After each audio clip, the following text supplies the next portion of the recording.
estate reality check. Let's bring in our A-list panel to kick it off. Redfin Chief Economist Daryl Fairweather, Reventure Consulting CEO Nick Jurley, and Crescent Capital Chief Investment Officer Jack Ablin. Jack, I'm going to start with you. You actually just randomly, we had already planned to do this. I get this note from you. We asked you to come on not that long ago. Thanks very much.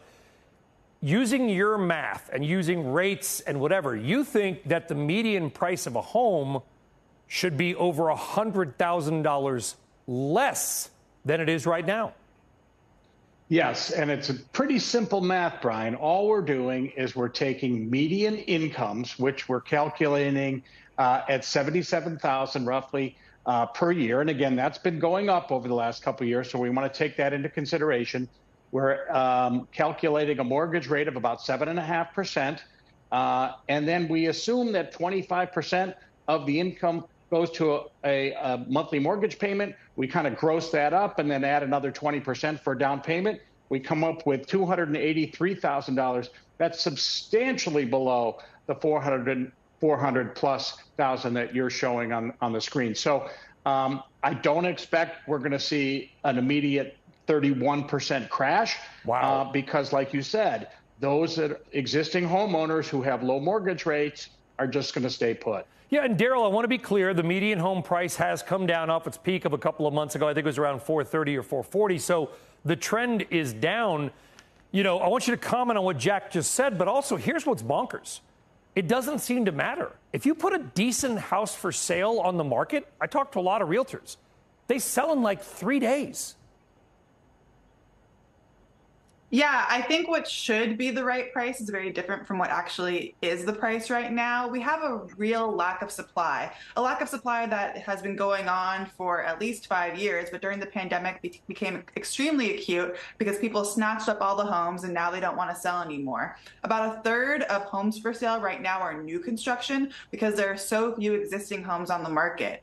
And since new construction is doing quite well right now, at least, amidst these high rates, I can hope that there will be more inventory down the line. But for the time being, those prices are probably going to stay put high. Homeowners don't have a real reason to sell. No, and in fact, they not only not have a reason to sell, Nick, they've got an active reason not to sell, which is, yeah, maybe I'm sitting on a bunch of equity, I'll make a fortune, but unless I'm moving to like Equatorial Guinea, I'm going to have to buy a house somewhere else, and I'm going to end up paying 7%. Hi, and that was CNBC, and they were giving us the reality of real estate in the United States. The market isn't coming down. The average single-family home is $430,000. The average townhome, around 1,600 square feet, is $279,000. It means you can get in. But 4 things really stop people from buying real estate. Number 1 is income. Number 2 is credit. Number 3 is debt issue. And number 4 is down payment. We're going to go over those 4 shortly. However, we need for you to subscribe because we've got 1.5 million views in the last 30 days, about 40,000 subscribers. In fact, once we get to 100,000 subscribers, one of our subscribers will get a cash prize. And going forward, after we hit 100,000 subscribers, every month we'll be giving away cash prizes to subscribers. So subscribe for free to get a chance to get a cash prize. Back to real estate. If you are having a problem proving your income, then it means you might be self-employed. Go ahead and seek an accountant or an attorney in the United States who can help you prepare a profit and loss to show the lender. But once you can clarify your income, that should not be a problem. Number 2, fix your credit. FHA will allow you to get a home at a credit score of 500 if you put 10% down. FHA will also allow you to obtain a home if you have a credit score of 580 if you put 3.5% down off the purchase price.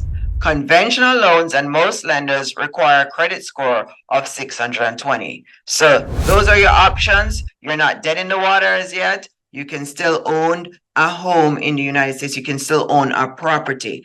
I looked at a property today in Phoenix, Arizona. It's a townhome. It was $279,000. And the interest rate today was 7.83. If I went FHA, it means I'll be putting down $8,730 on it. I'll be financing my closing costs, so I'll be getting the house for $291,000. My principal and interest will be $1,930. That is affordable. The average income you need to afford a townhome or a property at $279,000 is $60,000 before taxes. So your gross needs to be 60. Husband and wife could do 30-30. And if one does 60, one does 60, that's 120. That's even a bigger home for you. Like I said, you're not dead in the woods. As for a down payment, FHA is 3% down. Zillow offers in certain areas up to 1%. So you can combine the Zillow 1% with the FHA and you'll only come up with 2%. 2% of $250,000 is $5,000. If you need help, get a down payment assistance. I have seen programs out there up to $100,000 in down payment assistance, up to $50,000. This is for U.S. citizens and green card holders. If you're anywhere in the world, you still need to have an income to buy a property. You still need to have your debt to ratio income in check, and you still need a down payment. You're also going to need a loan application from your lender. You cannot purchase a home without a lender, and the lender is going to require you to complete a loan application. But most loan applications are going to ask you to provide income, proof of income.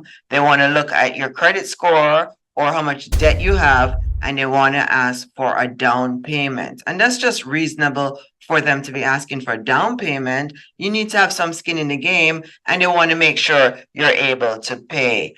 Don't be afraid of those 40-year mortgages, because I checked out a 40-year mortgage at $291, and just doing interest only 7-year ARM, that's $1,212 per month for interest payment. So that can save you $500, $700 a month on your payment. Thank you so much for watching. I'm Tisha Powell.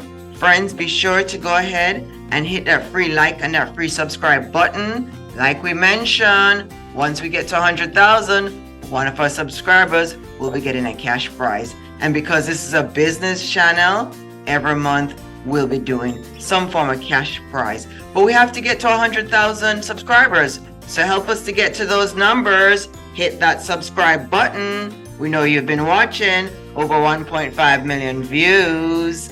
And check out the tag products today from Target. They're gorgeous, they're lovely. Now you can shop and watch TV at the same time. I'm Tisha Powell. Take care of yourself and take care of each other.